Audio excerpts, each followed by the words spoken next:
ठरलं तर मग या मालिकेच्या 9 ऑक्टोबरच्या भागामध्ये सायलीवरती आता सगळे डॉक्टर उपचार करत असतात. सायलीची अचानक BP वाढत असतो, पल्स रेट वाढत असतात. पण आता ब्लड दिल्यावरती सायली हळूहळू नॉर्मल व्हायला लागते.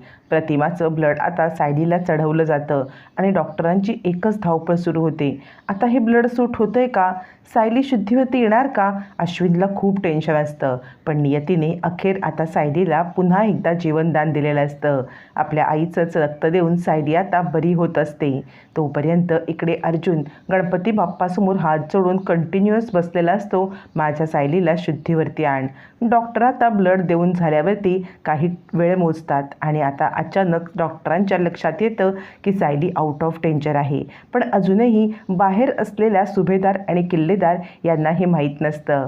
अश्विन आता डॉक्टरांकडे पाहतो. डॉक्टर त्याला थम्सअप करून सगळं काही ठीक आहे, सायली आउट ऑफ डेंजर आहे असं सांगताच अश्विन धावत पळत बाहेर येतो आणि म्हणतो, मम्मा सायली वहिनी. याच्यावरती प्रिया विचार करते, बोल मेली, बोल मेली, एकदाची सायली संपली सांग.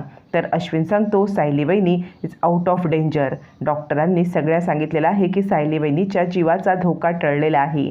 कल्पनाला खूप आनंद होतो. यासाठीच केला होता अट्टाहास अशी कल्पनाची अवस्था असते.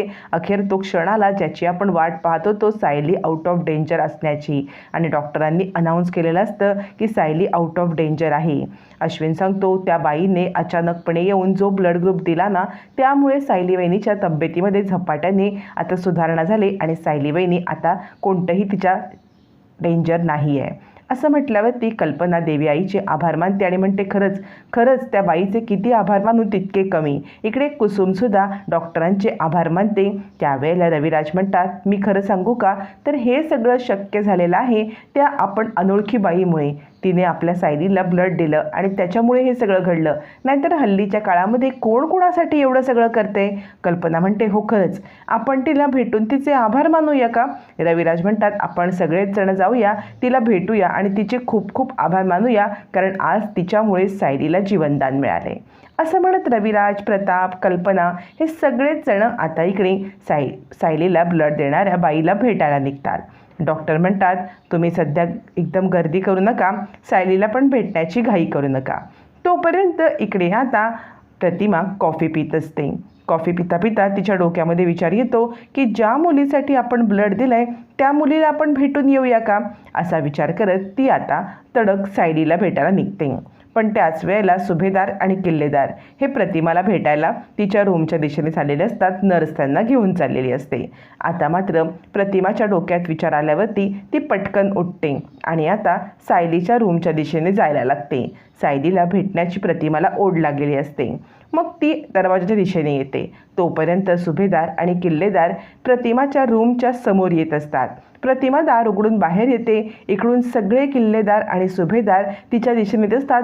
रविराजांना एक अनामिक ओढ असते त्या बाईला भेटायची. त्यांनाच कळत नसतं की का ही आपल्याला ओढ. कदाचित सायलीला ब्लड दिल्यामुळे असेल. प्रतिमा समोरून येत असते. इकडून रविराज आणि सगळे सुभेदार असतात. आता समोरासमोर येण्याची वेळ झालेली असते. काहीच अंतर असतं. दोघंजणं एकमेकांच्या समोर येणार तितक्यात आता 2 वॉर्ड बॉय एका रूममधून जे ग्रीन कलरचं पार्टिशन आहे ते आता बाहेर काढत असतात. नेमकं ते पार्टिशन बाहेर काढायला आणि ते बाहेर काढल्यावरती एका बाजूला प्रतिमा, एका बाजूला रविराज आणि सगळे सुभेदार असं ते पार्टिशन उभं राहतं. आणि तोपर्यंत प्रतिमा तिकडून पास होते आणि सुभेदार आणि रविराज हे त्या रूमच्या दिशेने जातात. त्या पार्टिशनमुळे पुन्हा एकदा दोघांची भेट घडणं टळलेलं असतं. इकडे आता प्रतिमा डायरेक्ट सायलीच्या रूममध्ये येते, तर बाकी सगळे प्रतिमाच्या रूममध्ये जातात. रूममध्ये आल्यावरती नर्स म्हणते, हे काय, इथेच त्यांना बसवलं होतं मी, अचानक कुठे गेल्या? सगळ्या जणांना खूप मोठा धक्का बसतो की आत्तापर्यंत इथे असलेली ती बाई गेली कुठे. पण रविराजांना वेगळंच आता इंटेन्शन मिळत असतं. रविराजांना वेगळेच संकेत मिळत असतात. ते इकडे तिकडे वेड्यासारखी पाहत असतात. कल्पना म्हणते, काय हो, तुम्ही म्हटला होतात की ती बाई इथेच आहे, मग गेली कुठे? नर्स म्हणते, अहो खरंच सांगते मी, ती बाई इथेच होती. प्रताप म्हणतो, रविराज अरे तू का असं पाहतो आहेस? याच्यावरती रविराज म्हणतो, माहीत नाही, या रूममध्ये आल्यापासून मला एक विचित्र भास होतोय, एक वेगळाच भास होतोय, आपली जवळची व्यक्ती इकडे असल्याचा भास होतोय. कसला भास आहे मला काही कळतच नाही आहे. प्रिया विचार करते, यांना दरवेळेला कसले इंट्युशन मिळतात, कसले संकेत मिळतात, काही कळतच नाही आहे असं म्हणत प्रिया स्वतःवरती चिडलेली असते. पण रविराजांना मात्र इथे कोणीतरी आपल्या जवळची व्यक्ती असल्याचा भास होत असतो आणि ते तसं बोलून पण दाखवत असतात. पण कोण, का असं वाटतंय हे कुणालाच आणि रविराजांना पण समजत नसतं. तोपर्यंत प्रतिमा आपण जिला ब्लड दिलंय तिला पाहण्यासाठी रूममध्ये येते. सायली अजूनही आउट ऑफ डेंजर असली तरी शुद्धीवरती आलेली नसते. प्रतिमा दार उघडते आणि आता दार उघडून ती सायलीच्या जवळ येते. अखेर 20 वर्षानंतर मायलेकी एकमेकीच्या जवळ असतात. ऑलरेडी प्रतिमाने ब्लड देऊन सायलीचा जीव तर वाचवलेला असतो, पण सायली शुद्धीवरती येण्यामध्ये सुद्धा प्रतिमाचाच हात असणार असतो. प्रतिमा सायलीकडे डोळे भरून पाहते आणि विचार करते, का बरं या मुलीबद्दल मला अनामिक ओढ वाटते आहे?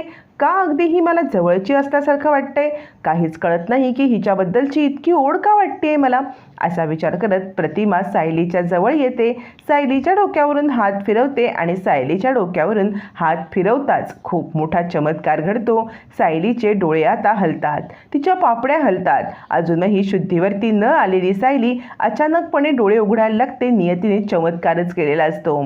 तोपर्यंत अर्जुनला या सगळ्याची काही खबरबात नसते. ओ निगेटिव्ह ब्लड मिळालंय, सायली शुद्धीवरती आले असा विचार करत त्याला काहीच माहीत नसतं. तो फक्त सायलीला बरं कर अशी देवाकडे मागणी करत असताना गणपती बाप्पाच्या डोक्यावरचं फूल अचानकपणे खाली पडतं. अर्जुन ते पाहतो आणि खूप मोठा चमत्कार झाल्याचा त्याला भास होतो. तोपर्यंत प्रतिमाने सायलीच्या डोक्यावरती हात ठेवून असं तिला गोंजारल्यावरती सायलीचे डोळे हलतात. सायली शुद्धीवरती येते. नुसती शुद्धीवरती येत नाही तर ती आता डोळे उघडते. डोळे उघडताच तिच्यासमोर प्रतिमा असते. पण सायलीला अजूनही सगळं अंधुक दिसत असतं. पण प्रतिमाला ती आई आई असं म्हणायला लागते. प्रतिमा सायलीच्या हातावरती हात ठेवते आणि तिला गोंजारत असताना सायली डोळे उघडून प्रतिमाचा चेहरा पाहते तर काय, अजूनही सायलीला पूर्णपणे शुद्ध न आल्यामुळे प्रतिमाचा चेहरा तिला एकदम भुरकट दिसत असतो. पण प्रतिमाचा भुरकट चेहरा दिसून सुद्धा सायली मनापासून तिच्या मनाने आई आई असंच म्हणत असते. प्रतिमाला वाटतं हिला हिच्या आईची आठवण येत असेल, पण सायली प्रतिमालाच आई म्हणत असते. नियतीने सायलीला खूप मोठा संकेत दिलेला असतो. प्रतिमा जिवंत आहे आणि हीच सायलीची आई आहे आणि ती सायली आता आई आई म्हणते म्हणजे सायलीला काहीतरी घटना आठवलेली असणार आहे. मग प्रतिमा तिच्या डोक्यावरून हात फिरवते आणि खूप वेळ इथे थांबू नये हे समजून प्रतिमा आता त्या रूमच्या बाहेर येते. तोपर्यंत कल्पना विचार करत असते, अर्जुन कुठे आहे? या अर्जुनला आपण काहीही अजून सांगितलेलं नाही आहे.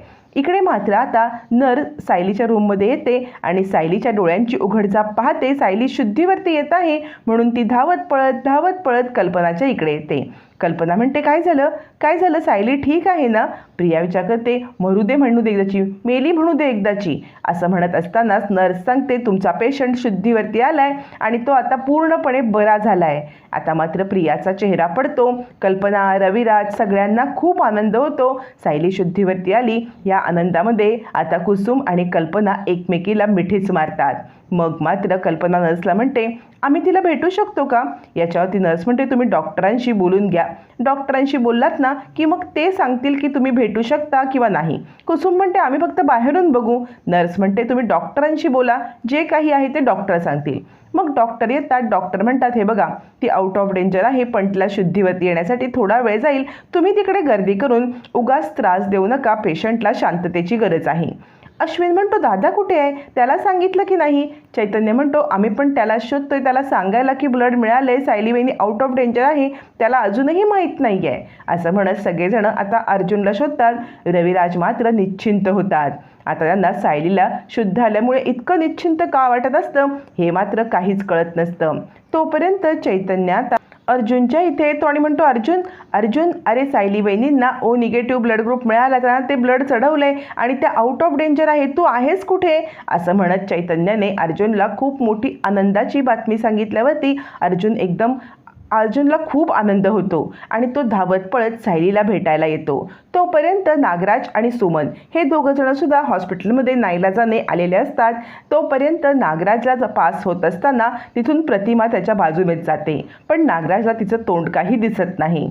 तोपर्यंत अर्जुन येतो आणि म्हणतो, मी सायलींना भेटू शकतो का? याच्यावरती नर्स सांगते यांना ऑपरेशन थिएटरमधून त्या रूममध्ये हलवलं आहे. मग अर्जुन त्या रूमच्या दिशेने धावत पळत निघतो, जिकडे आता कल्पना आणि बाकी सगळे असतात. डॉक्टरांना अर्जुन म्हणतो, मी सायलीला भेटू शकतो का? डॉक्टर म्हणतात, हो, फार वेळ नाही, पण तुम्ही भेटू शकता. तोपर्यंत कल्पना म्हणते, एक काम करूया, अर्जुनला आधी भेटू दे आणि मग आपण जाऊया. असं म्हणत कल्पना आधी अर्जुनला भेटायला पाठवते. मग तोपर्यंत सगळेजण बाहेरच थांबतात. अश्विन म्हणतो, काळजी करू नका, सगळं काही स्टेबल आहे, मी तुम्हाला सगळ्यांना भेटायला पाठवेन. प्रिया विचार करत असते, काय आहे हे सगळं? यांना भेटण्याची गर्दी घाई आहे आणि ह्या रविराज किल्लेदारला काय घाई आहे? तोपर्यंत सायली आता हळूहळू शुद्धीवरती येत असते.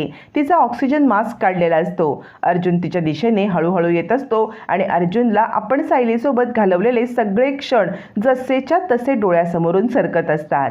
आता मात्र अर्जुनचा लग्नाचा दिवस, त्यानंतर अर्जुन सायलीची छोटी मोठी भांडणं, त्यानंतर अर्जुन सायलीच्या प्रेमात पडला तो क्षण, हे एक एक क्षण अर्जुनच्या डोळ्यासमोरून सरकत असतात.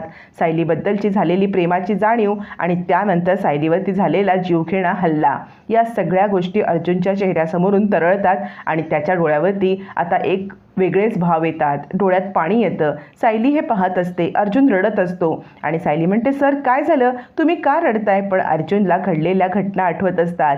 सायली म्हणते, सर रडू नका, मी आउट ऑफ डेंजर आहे ना आता. याच्यावरती अर्जुन म्हणतो, तुमचं आपलं मस्त आहे, बाहेर आम्ही तुमच्या जीवाची प्रार्थना करत वेड्यासारखे आहोत, जीवाची तगमग होत होती आणि तुम्ही ते मस्तपैकी झोपून राहिलाय. कुणाला काय वाटतंय, कुणाला काय नाही, तुम्हाला काही पडलेलंच नाही, तुम्ही इथे झोपून होतात तेव्हा मी. सायली म्हणते, काय सर मी? अर्जुन म्हणतो, माझ्यासाठी सगळं जग थांबलं होतं, तुम्ही माझं जग आहात, तुम्हाला काही झालं असतं तर मी जगू नसतो शकलो, मी काय केलं असतं सायली? असं म्हणत अखेर अर्जुनने आपल्या मनातील प्रेम व्यक्त करत सायलीला आपण तिच्यावरती किती प्रेम करतो याची जाणीव करून दिलेली असते आणि तो आता सायलीच्या डोक्यावरून हात फिरवतो. सायलीला अर्जुनचा हा भावूक स्वभाव किंवा हे आपल्याबद्दलचं प्रेम याची जाणीव पहिल्यांदाच झालेली असते. अखेर खूप मोठ्या अपघातानंतर किंवा खूप मोठ्या संकटानंतर सायली अर्जुन प्रेमाने एकमेकांच्या जवळ आलेले असतात.